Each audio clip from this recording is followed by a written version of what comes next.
So I grew up in a very white town in suburban Twin Cities area in Minnesota. It was the kind of last town you could consider a suburb before it was just the woods of northern Minnesota. And so my town was an interesting mix of suburban kids and city kids and rural farm kids.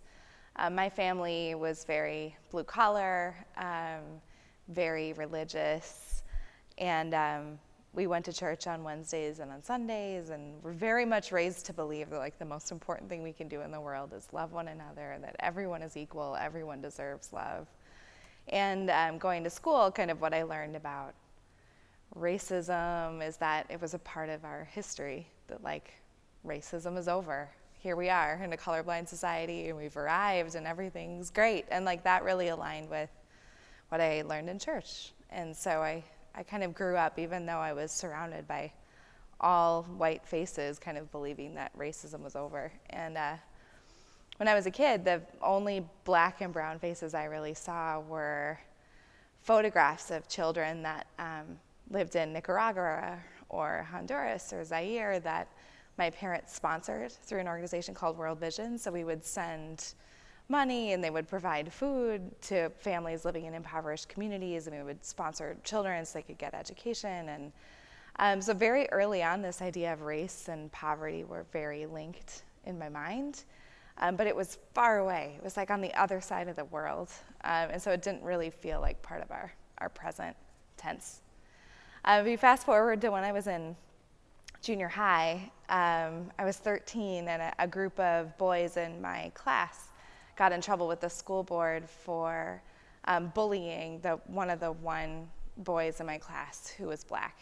And they just didn't believe that what they had done was wrong. And so what they decided to do is a group of boys, like 10 boys, all wore white t-shirts to school in this like very demonstrated act of white supremacy, proudly, saying those words. And it was so like surprising to me. And as a young like 13-year-old, I had no idea what to do with it, because I kind of was coming into it from this place of like, this is over.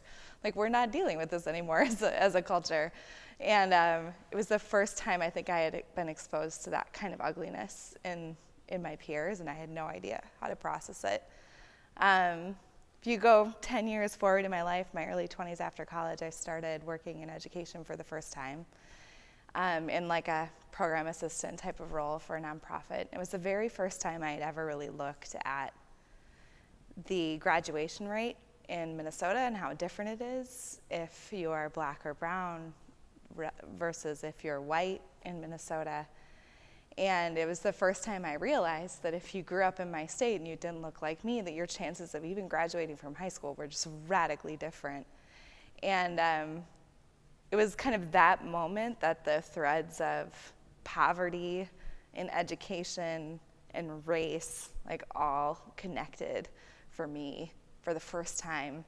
And in my early 20s, as I had kind of been like searching for like the way that I could help kind of make the world better, having this huge macro problem, it was like, this is the thing. It was like racism is like built into the systems that undermine our society. That this like is not over. This is present tense, and this is a place that like I can have power, that I can like do something that will be meaningful. And that kind of this desire to create a more equitable world and to kind of help undo some of the institutional racism that is so deeply affecting our communities of color, and especially people living in poverty, started to become kind of the work that would become the work of my life. And I can't imagine a more important thing to do.